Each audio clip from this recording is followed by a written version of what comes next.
deciding official. The committee recommends that provision be amended to make it clear that in the case of a constable, the deciding official shall not be the arresting or any officer who is involved in the investigations. So neither the arresting nor the investigating officers. If there is no correction to that, we go to the other matter, defendant. The report sets out the views expressed. We turn over to page 4, and we see the recommendation after the deliberation. Committees of the view that the definition should remain. There is a recommendation for public education to ensure awareness of the provision of the bill and how the provisions should be interpreted.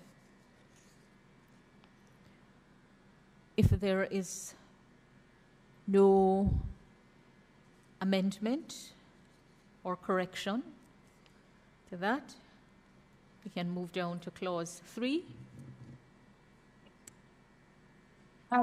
Madam Chair.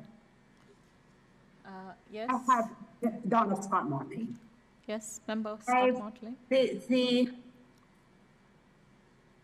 I felt that the last paragraph at the bottom of the page where defendant was going a little strange. Please identify, just indicate the sentence. It says those in support of the term pointed out that the word defendant was considered to be a suitable umbrella term because although an individual was presumed innocent until proven guilty, that person, once suspected of having committed an offense, was involved in criminal proceedings which involved various stages. And I was thinking that it was a little bit challenging for somebody to interpret exactly what that was saying. Right. Thank you for, I did highlight involved and involved. I think the point that was made is that the bill required an umbrella term for drafting ease, and that once you are suspected of having committed an offense, you would be in some stage of a criminal proceedings, though, of course, you would not be at the trial stage or even the arrest stage. I flagged involved and involved. Yes, Yes. How you have expressed it Yes. Makes it clear, but how it is actually worded in the report, I think All right. that wording could be looked at. Let me see if I can assist.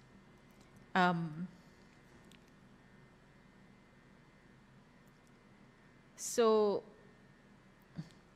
considered that a suitable umbrella term was required for drafting, for the ease of drafting.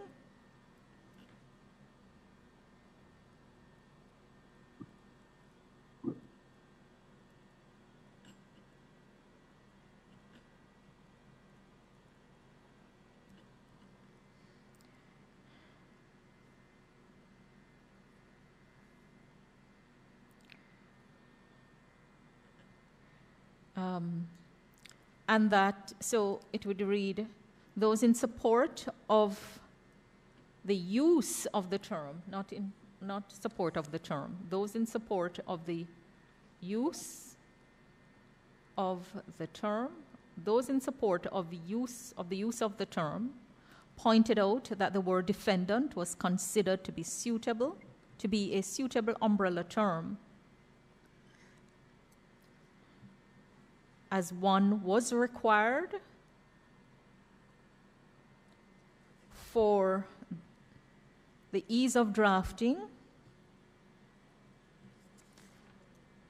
semicolon, and that although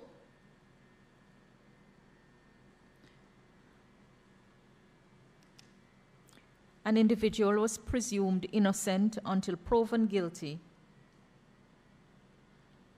that individual, once suspected of having committed an offense, was involved in criminal proceedings. If you, Madam Chair, if you inserted was deemed to be involved in criminal offenses, would that make it clear? Criminal proceedings, would that make it clearer?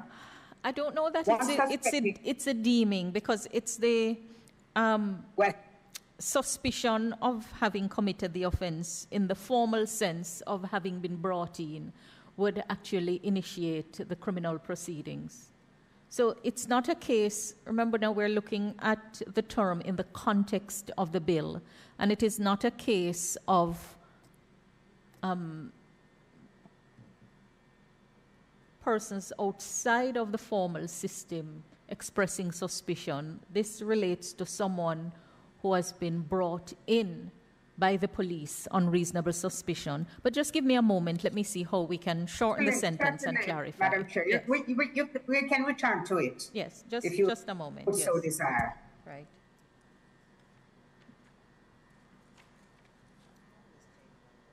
Which word? Yes.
Okay.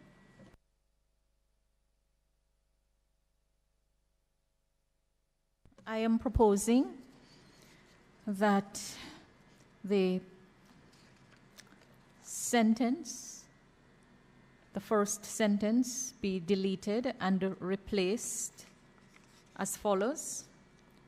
Those in support of the use of the term pointed out that the word defendant was considered to be a suitable umbrella term for ease of drafting, full stop.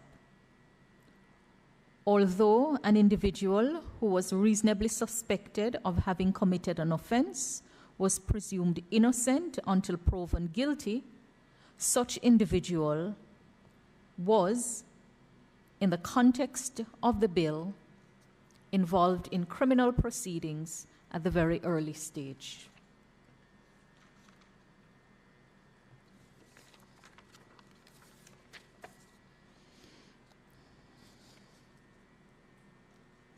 Does that make it clearer?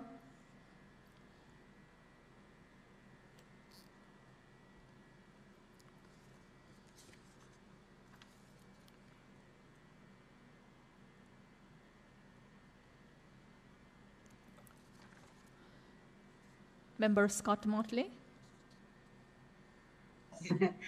Madam Chair, I didn't realize I was muted. Yes. I was actually saying to you that I thought it was much more appropriately worded the way that you had Thank you. modified it.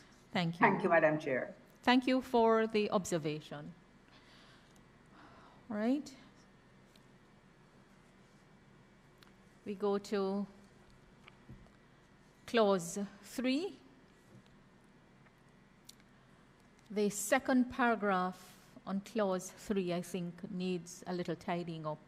It says, with respect to clause 3, sub 3, your committee is of the view that the word may should be replaced by the word shall to ensure that where a parent or guardian stood as surety for a child, that parent or guardian, I think that would should be deleted, and simply that the parent or guardian be required to ensure that the child comply with the conditions of bail.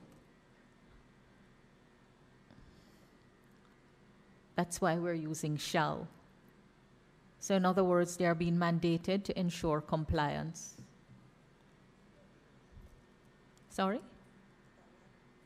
So that may should be replaced by the word shall to ensure that where a parent or guardian stood as surety for a child, that parent or guardian be required to ensure that the child comply with.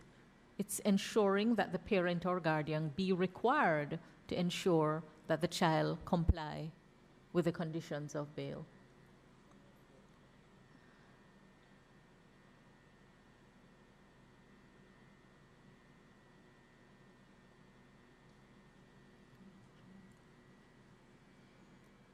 Any view on that?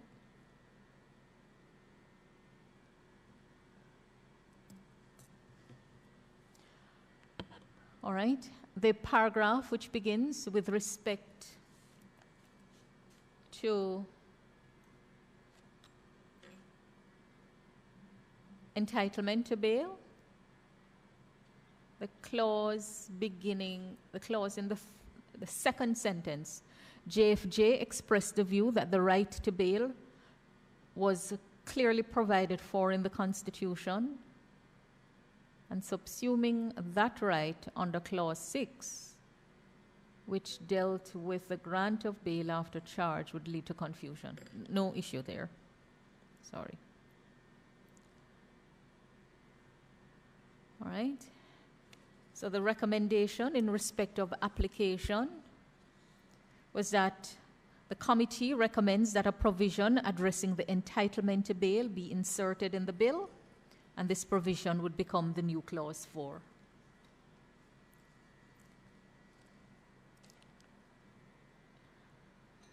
If that is acceptable, we then go to clause 4.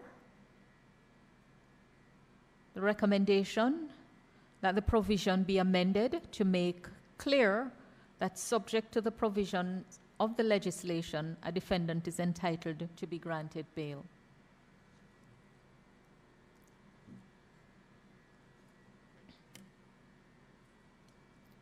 We go to clause 5. I hope that all members have read what is in the report in respect of the deliberations on clause 5. And the report focuses on the issue of the constitutionality and the questions that arose.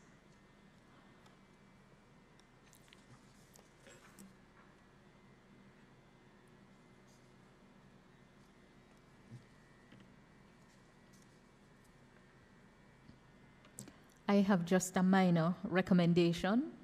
On page 5, the paragraph commencing in examining what obtained, where you have Article 5 of the Convention, just to substitute ECHR for Convention, because it's the Article 5 of the European Convention on Human Rights. It's just a minor. So instead of Article 5 of the Convention, Article 5 of the ECHR.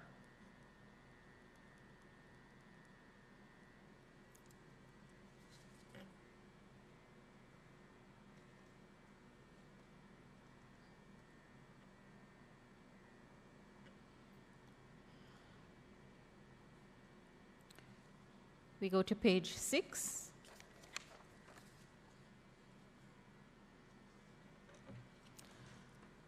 Madam Clerk, I just asked for the name of the case to be italicized.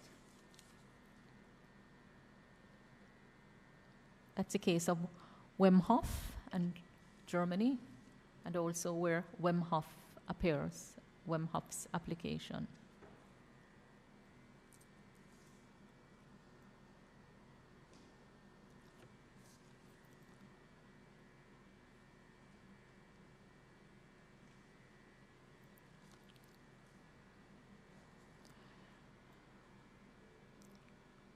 If there is no other amendment to page 6, we go over to page 7.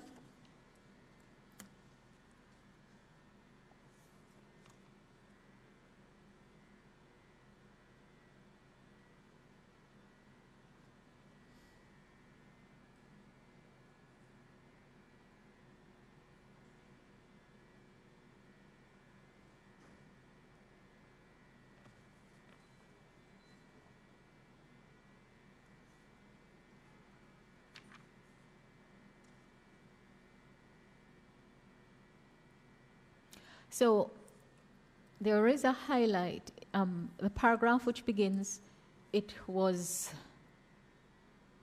referenced.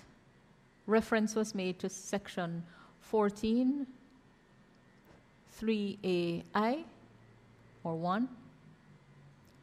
The third sentence, it was highlighted that if the provision remained as is, there would be a question of why individuals who had committed the same offense would be treated differently under the bill, and as such,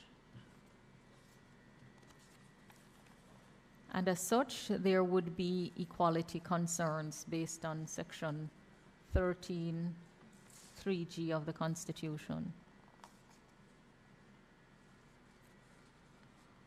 So the only thing I think needs to be put in is that so it was noted that there should be a right to equality before the law in the explanation going down. May I just borrow the Constitution, please, Madam Clerk?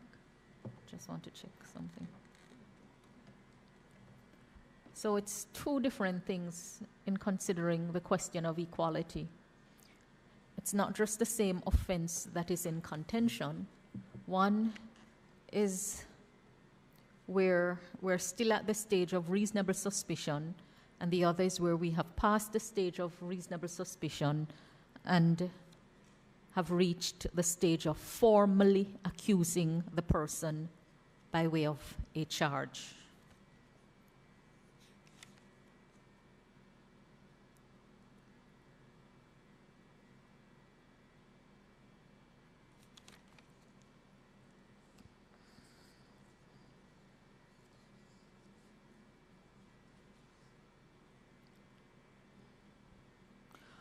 All right, so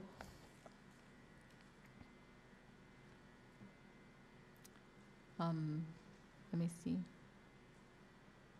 Right, so the sentence, it says, in response, it was explained that the law stipulated that an individual who has been charged should be brought expeditiously to trial.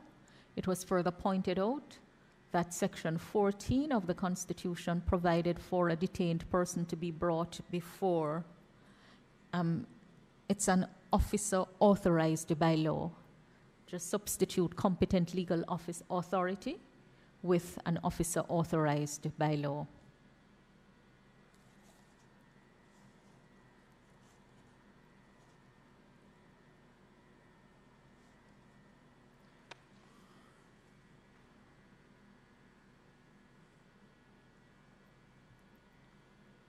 Or a court. Right, an officer authorized by law who was not necessarily a judicial officer or the court.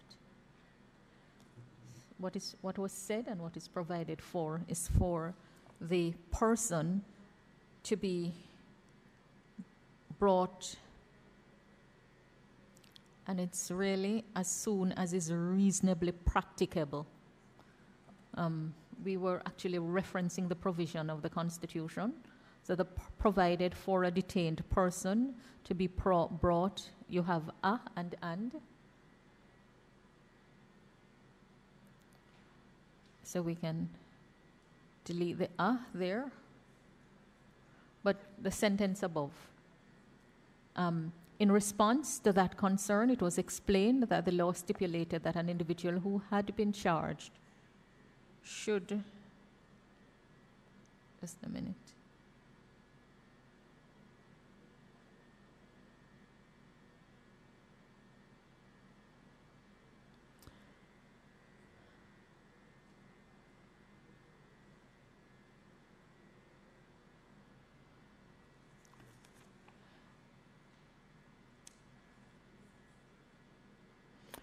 Okay, should be brought forthwith or as soon as is reasonably practicable. Just a minute, everyone. In response to that concern, it was explained that the law stipulated an individual who had been charged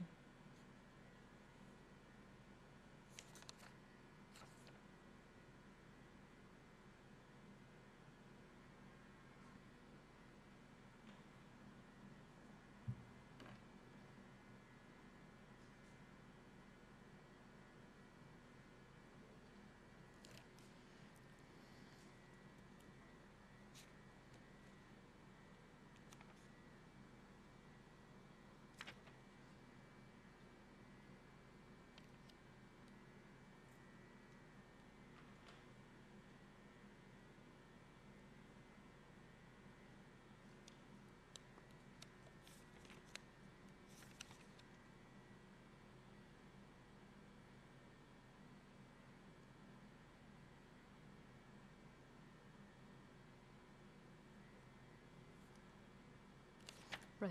So it's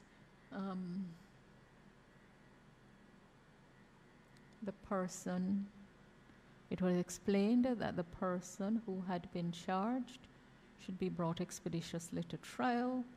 It was further pointed out that Section 14 of the Constitution provided for a detained person to be brought before an officer authorized by law, who was not necessarily a judicial officer, comma, or a court.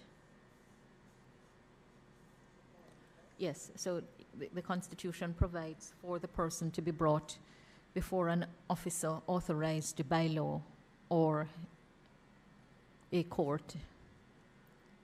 Additionally, one did not move immediately from reasonable suspicion to trial because there were certain steps which had to be taken between the initial deprivation of liberty and being brought to trial. It was highlighted that a person who had not been charged was not at the same stage as one who had been charged. Further highlighted that the person who was charged was at a more advanced stage of criminal proceedings and should be brought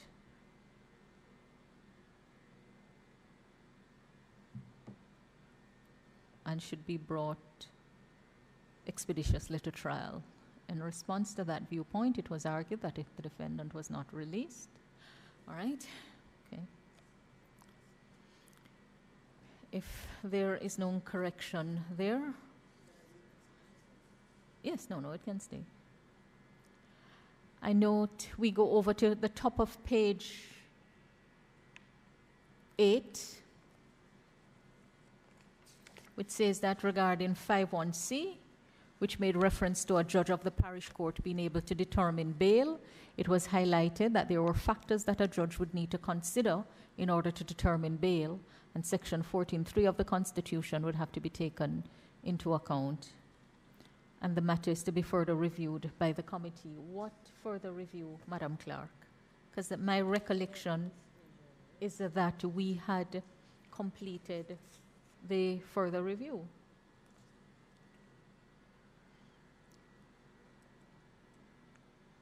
Remember, the entire clause has been redrafted, you know.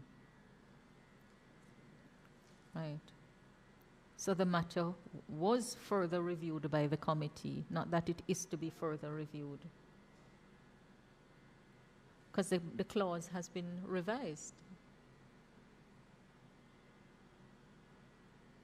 Any comment from any member?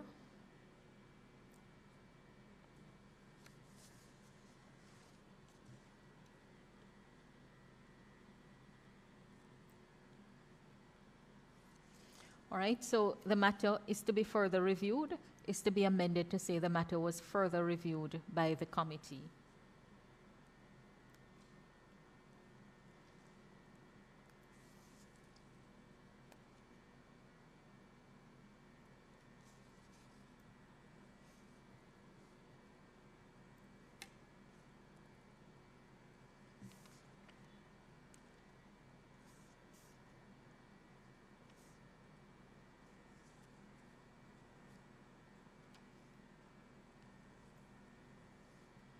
All right, we go on to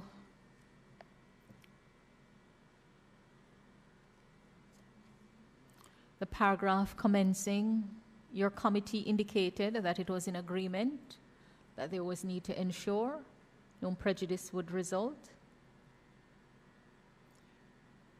Your committee recommended that provision should be included to enable the judicial officer to make such other order as the judicial officer considers fit in the circumstances in the absence of the defendant. I think that's the review after further deliberation. That is what was agreed on. So we can take out the yellow highlight. Right?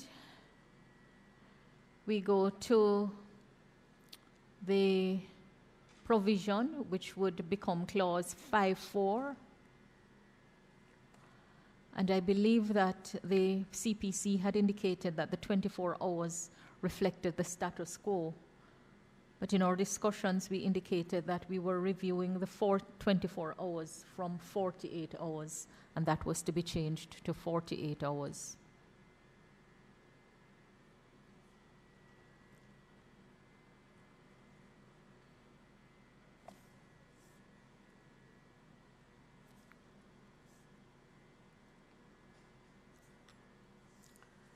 Right, if there is no other correction to page 8.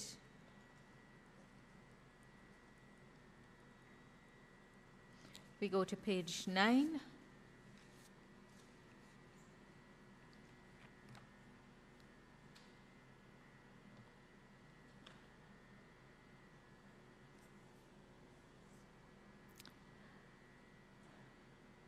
There are two recommendations on page, well, there are 3 recommendations on page 9. The second recommendation, your committee is of the opinion that there were certain administrative matters that were taken into account in deciding on the timeline, and therefore the 48-hour period should remain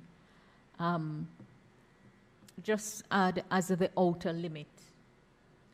The point was that even where a time frame is specified, it doesn't mean that matters cannot be done earlier.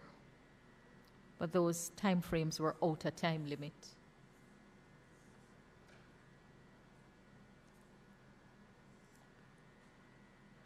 May I suggest that in the second sentence, in the following paragraph, you change the entity to JFJ, start of the sentence, instead of the entity further submitted, to say JFJ.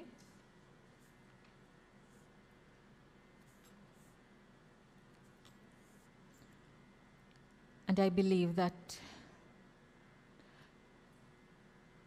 there is a double that in the penultimate sentence. The language was the same as that used in the current legislation. It should be delete one of those.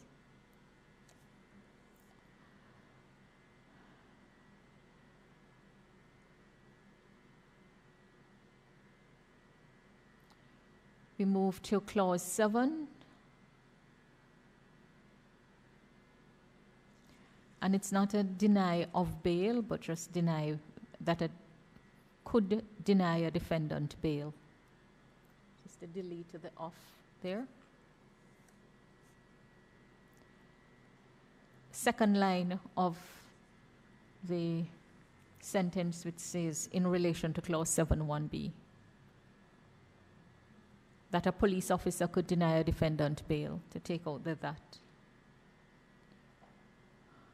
Right? If there is no other correction to page 9, we go to page 10.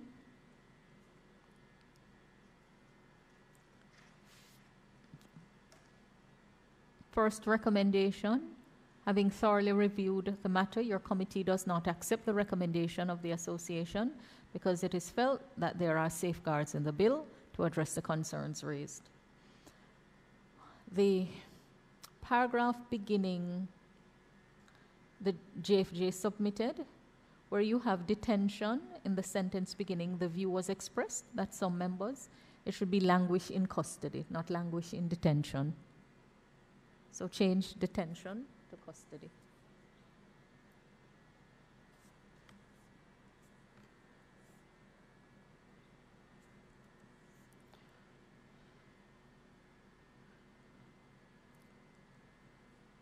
I see you have stated that the matter is to be further reviewed by the committee, but my recollection is also that the matter has been reviewed. We have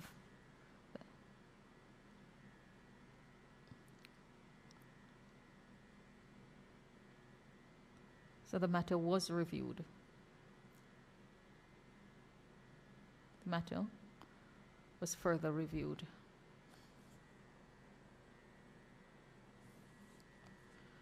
Right. In the next paragraph, your committee pointed out the recommendation your committee, just to change by the entity to JFJ.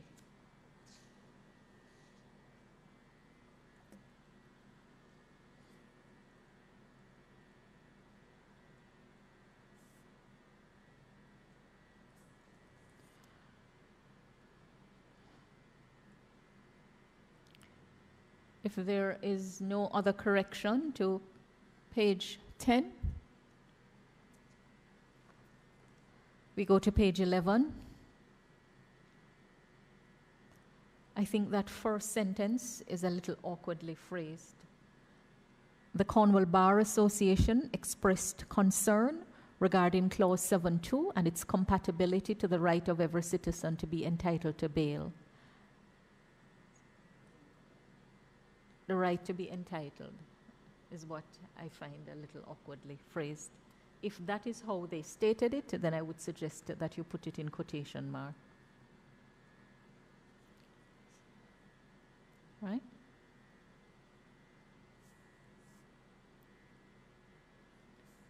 Because the entitlement there is a right, though the word right is not used.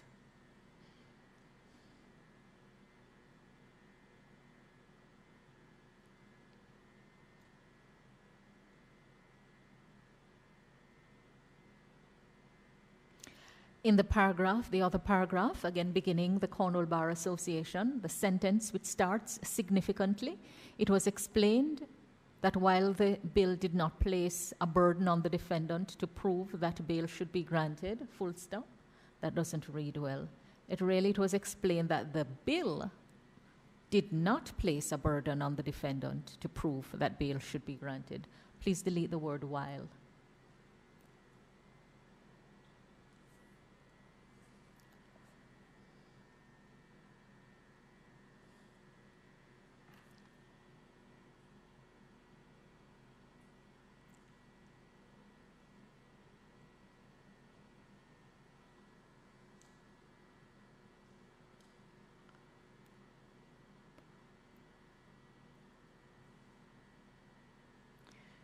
There is no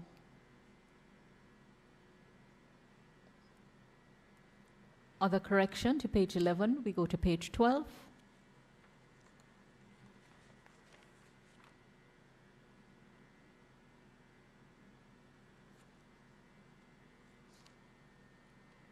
We can take off the highlight from the sense of peace and security, because I think that was what was agreed, that we would replace wider society, the use of the term wider society with that sentence. May I suggest that the second sentence, which says that the entity, you could just simply say they proposed or JFJ proposed.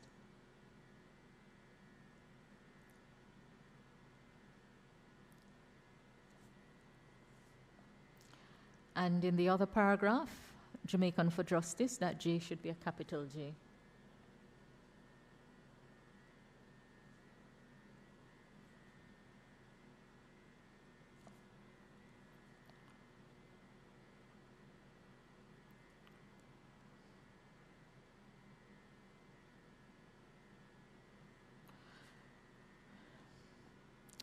At the end of the page, just to delete with.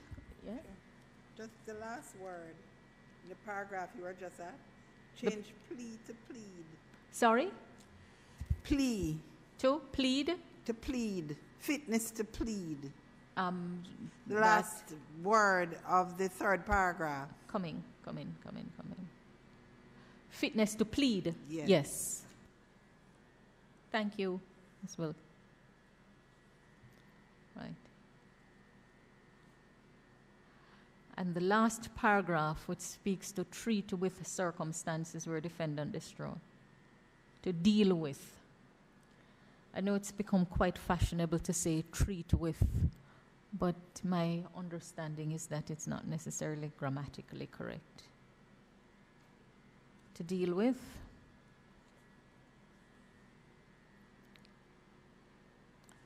Right? If there are no other amendments to page 12, we go to page 13.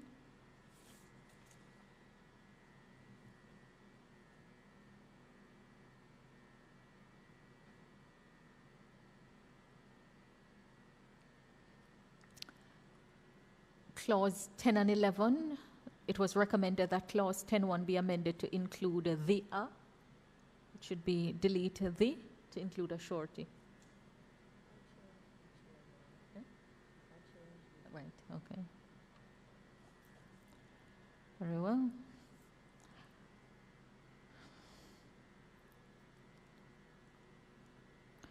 If there is no other correction to page 13, we go to page 40. Yes, Member Charles, please use the mic. Is there a reason why the law school is capital? That The law school? as All opposed to the capitals. Norman Manley Law School? Well, capital T, L, and S. Where is that? The Norman Manley Law School noted the clause 9.3 was vague. Clause 9. 3 was No. vague. 1, 2, Norman 3, Manley 5. Law School. Yes, so it says the law school. Further all those- noted. And then in the last, second to last sentence, you have the common T in the law school. So you have the Oh, that's only because it was the beginning of the sentence there. No, just law Okay. school. All right, got it. Because when it's referenced to law school, it's as a proper noun as the Norman Manley Law School, not just a law school. Right.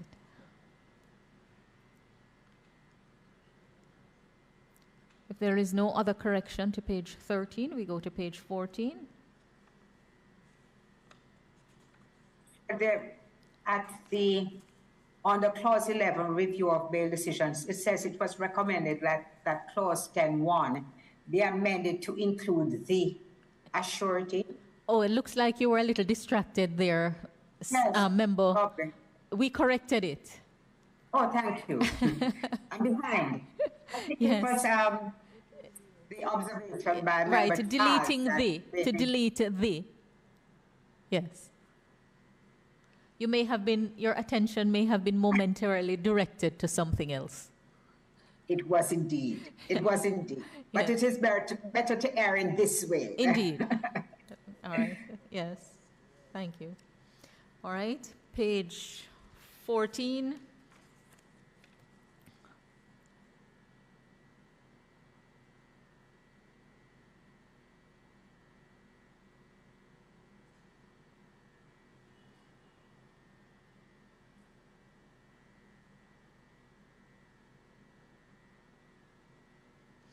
May I just ask that you just highlight and bold, your committee recommends that clause 10.3a be amended to read as follows, just to add the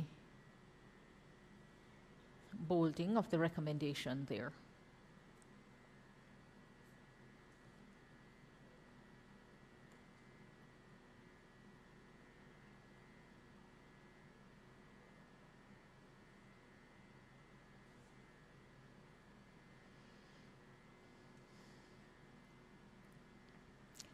And down where JFJ and the second, the entity, to say they or JFJ.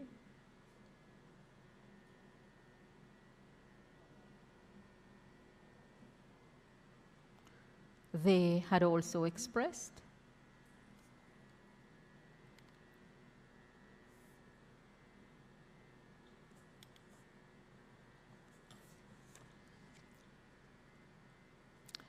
And in respect of clause 12, to change the word a heavy burden on the state to undue. Place undue burden on the state. There's always a heavy burden on the state.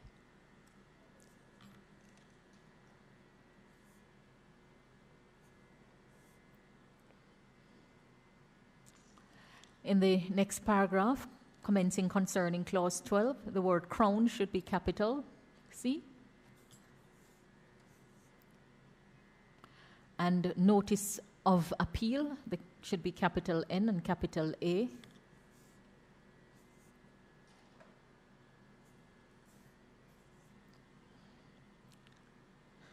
If there is no other correction to page 14, we go to page 15.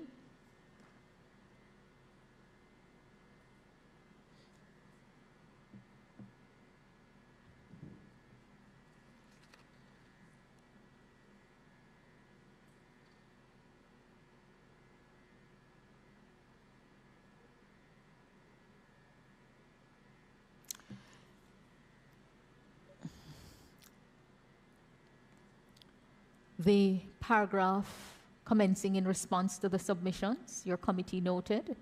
The second line beginning, it was further noted that there were certain egregious offenses. There were certain new egregious offenses. I think it was Ms. Wilkins who had pointed out that the lotto scamming law, the anti-gang law, had not yet come into effect when the Bail Act was passed. So certain new, just to add the word new.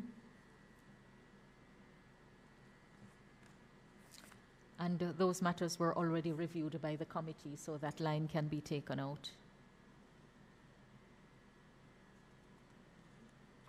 I think we made some amendments to the schedule. So the matter was further reviewed by the committee. And I think it's reflected. Where you replace the matter is to be further reviewed, where the matter was further reviewed and reflected in the revised draft.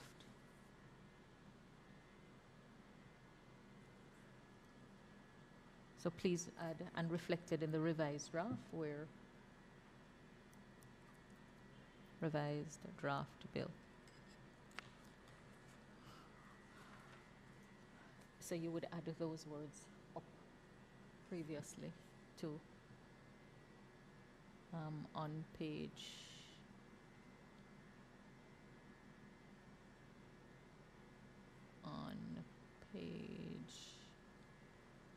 page 10.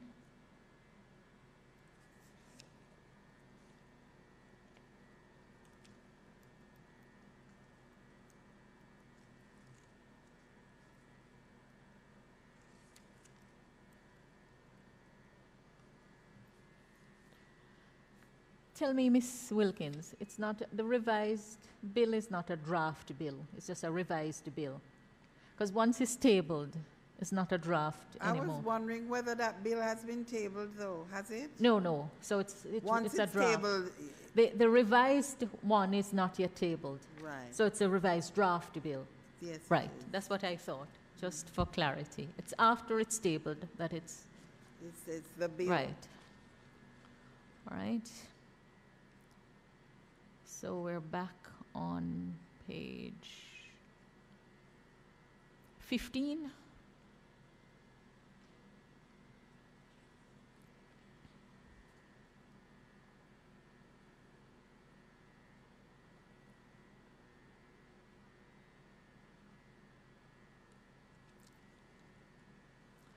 All right, if there's no further correction to page 15, we go to page 16.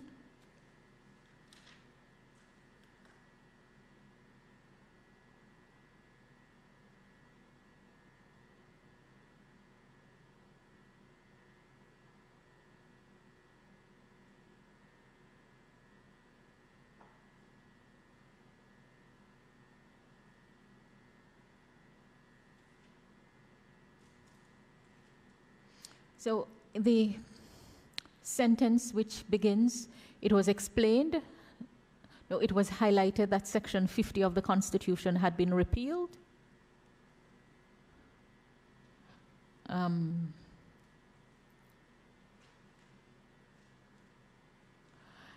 My recollection is that the reference to the referendum was that a referendum would be required to tidy up the language of section 2. So section 50 is still shown in section 2 of the Constitution. And the way the word amend is defined at section 49, even the removal of that reference requires a referendum to change. So that sentence, it was highlighted that section 50 of the Constitution had been repealed. There was no need for a referendum to amend provisions which were ordinarily entrenched. However, a referendum was required to remove the reference to section 50 in section 2. Since section 2 was is a deeply entrenched provision. However, a referendum would be required to delete the reference to section 50 in section 2 of the Constitution,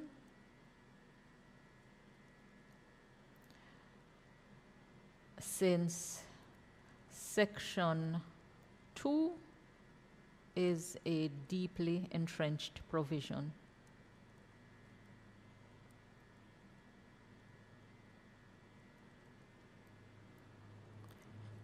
All right. And it's not, notably, not the Joint Select Committee on Constitutional Reform, but the Constitutional Reform Committee. You're referencing it over to Senator Scott Motley. So we change, notably, the Joint Select Committee on Constitutional Reform to the Constitutional Reform Committee.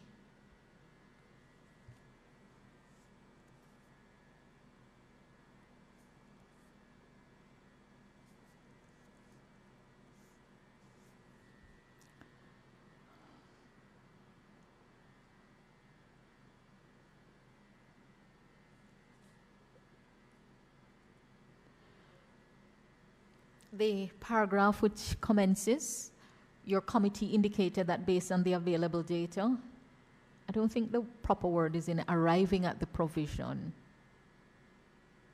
In making the provision, there was consultation with the Director of Public Prosecution, that in making the provision,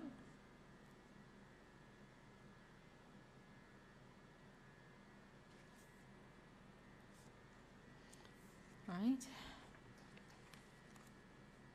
And there is a little correction at the end for clarity and completeness. An individual sentence would run consecutively to the sentence for the offense for which he was previously detained upon being convicted, upon conviction. So it would run consecutively to, you're there? We're on page 16. Okay. All right. Just don't want you to have to. go back to the recording and we can do it now. I know you will. Time and a half is shorter than 2 times. So an individual's sentence would run consecutively to the sentence for the offense for which he or she was previously detained, comma, upon conviction.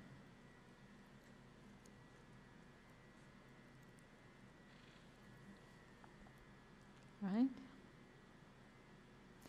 And on 16, where we have clause 15, I think there is a full stop that should go for etc.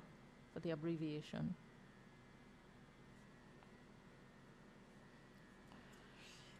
If there is no other correction to page 16, we go to page 17.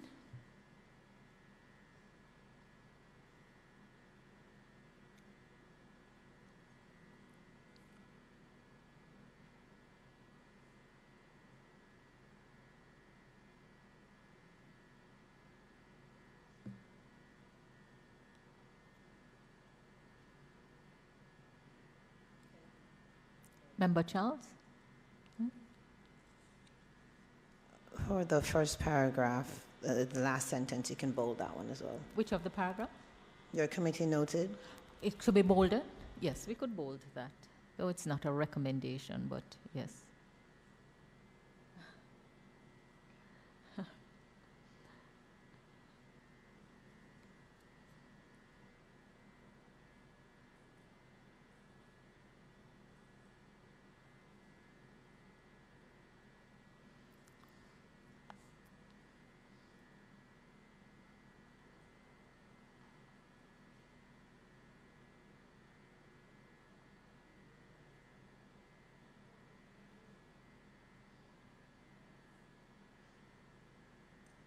I think going down to the paragraph which says during the deliberation, I see there is a full stop after clause 16(3)(d). I think that should be a comma. You took it out already. Okay.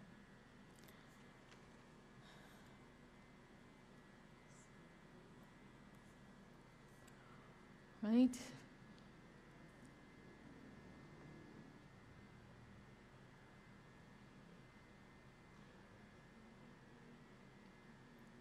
And I think there are 2 full stops at the end of clause 17, surety. One is to be deleted.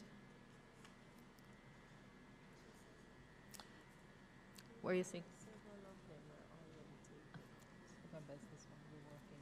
All right, the clerk is advising that some of the typos that are reflected in the draft that was sent, she has subsequently corrected them. But we're still just noting them, Madam Clerk.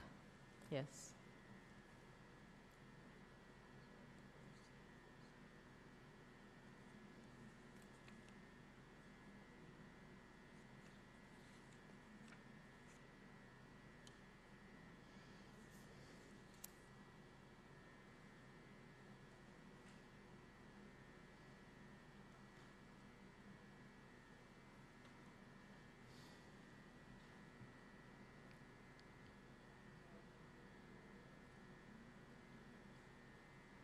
So we're on to page 18.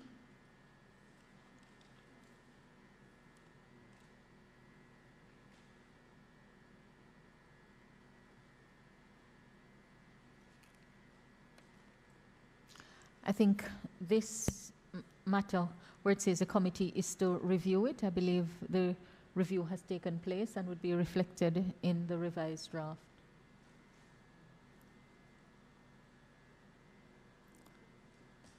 So the committee has reviewed this matter.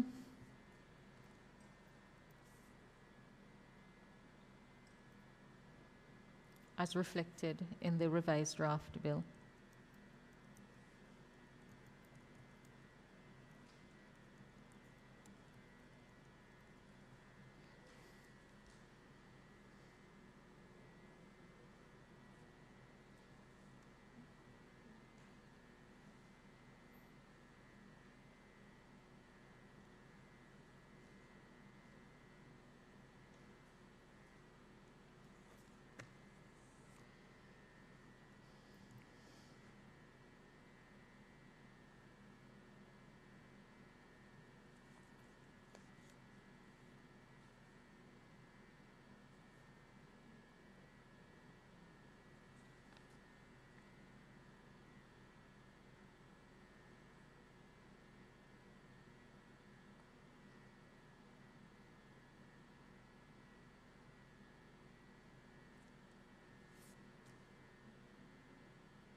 Member Scott Motley, you see your recommendation is reflected there with the removal of the offense failure to disclose identity.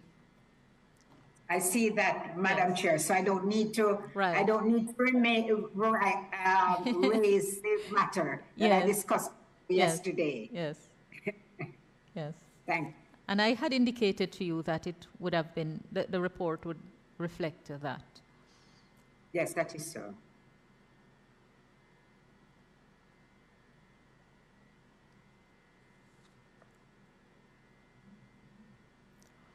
All right. So I think the only thing I would suggest to be added is that having regard to the recommendations that were accepted, the committee, and on the advice of the Chief Parliamentary Council, a revised draft bill has been prepared.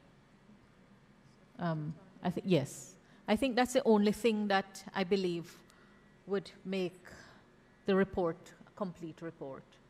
So having regard to the recommendations accepted after deliberations, the committee and on the advice of the Chief Parliamentary Council, a revised draft bill has been produced. And the committee now would recommend that the existing bill be withdrawn and the draft bill be tabled.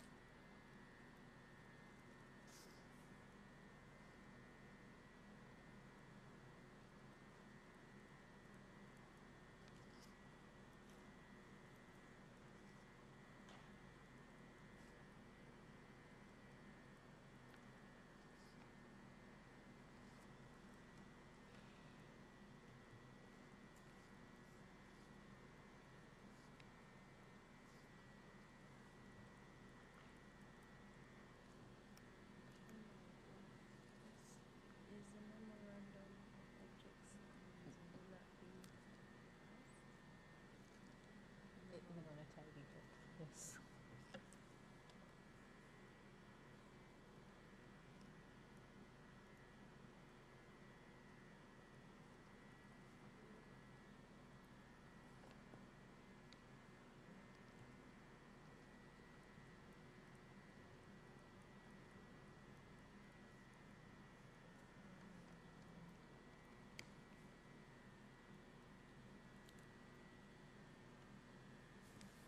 So, Madam CPC, is there any other drafting matter that remains outstanding? The revised bill has also been circulated.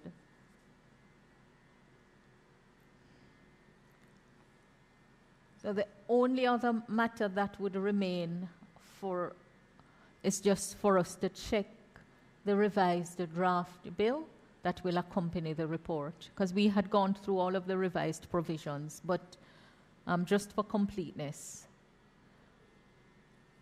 I'm going to ask members.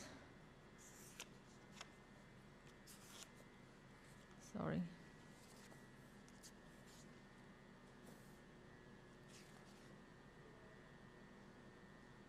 I believe that Tuesday's sitting may be the last sitting of the House. I'm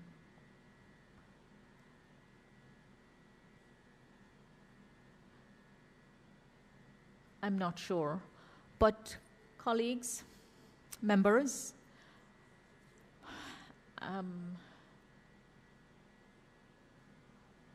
so can we just,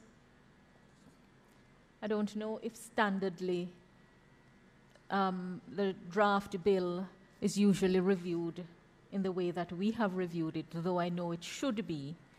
And having reviewed and made corrections, we can just confirm it and then ask members, once the corrected version is prepared, I'm going to ask all members to complete their duty as a member of the committee to sign the report. I think the report reflects the diverse views, including the concerns raised and how they were addressed, amendments made. And I want to thank the clerk for her diligence in preparing the records of the meeting right down to this report.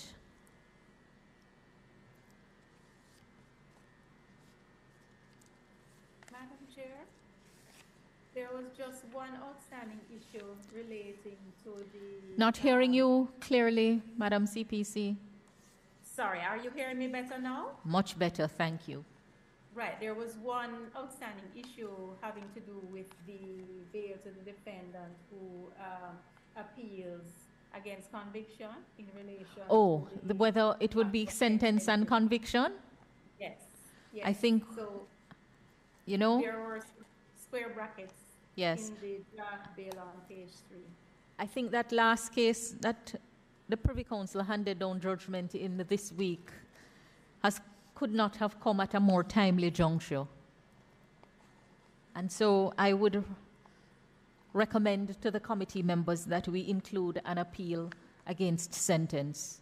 I realize from the judgments of the court that even though an appeal against sentence was not specified, the court of appeal has in the past considered appeals against sentence. So though the jurisdiction is a special statutory jurisdiction, and having regard to the practice of the courts in the past and what we see reflected in this case, in the case of, let me just pull it up, handed down this week by the Privy Council, the interest of justice would be served to include appeal against sentence. The case I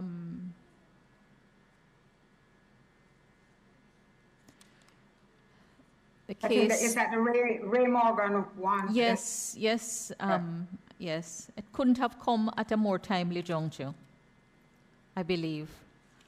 The interest of justice would properly be served to include an appeal against sentence.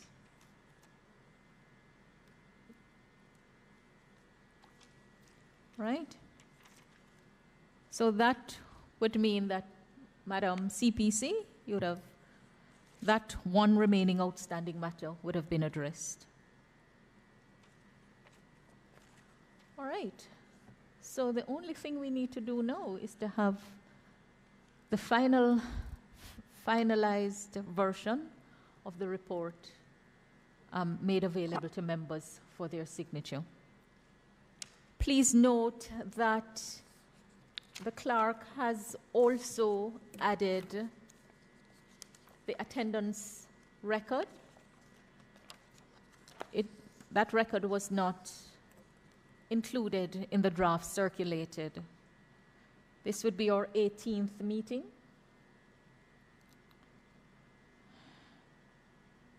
And the record of attendance is indicated there. Is there any other business that any member of the committee wishes to raise? If there is no other for the adjournment of the meeting. Sorry?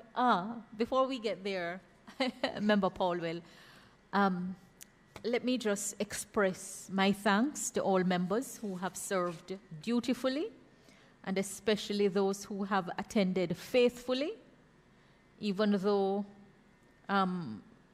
it has been a demanding schedule, and I know some members would have attended parts of some meeting and asked to be excused for other parts of it.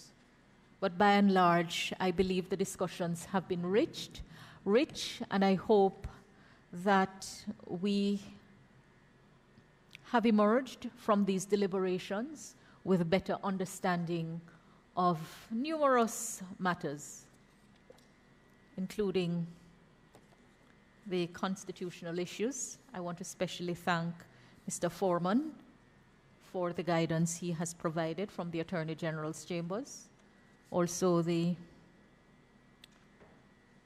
Law Reform Department, and of course the Office of the Parliamentary Counsel and the Chief Parliamentary Counsel herself.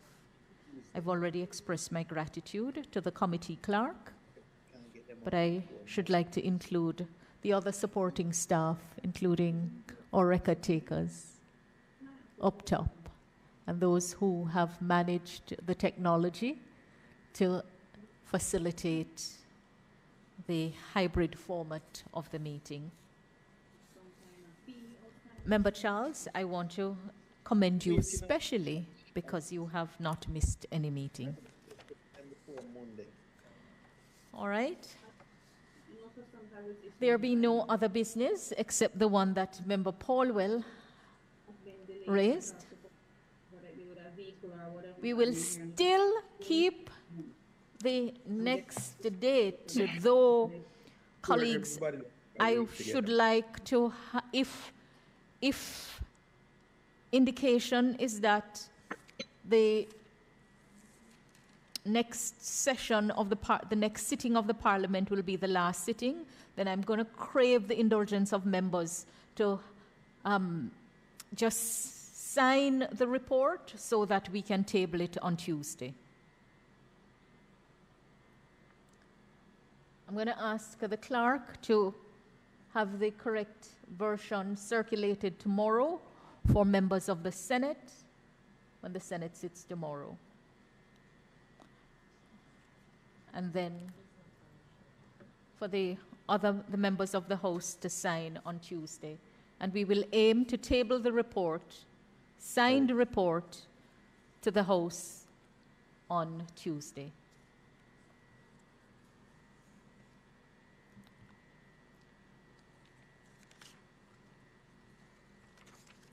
May I just crave your indulgence before we move for the termination of the meeting?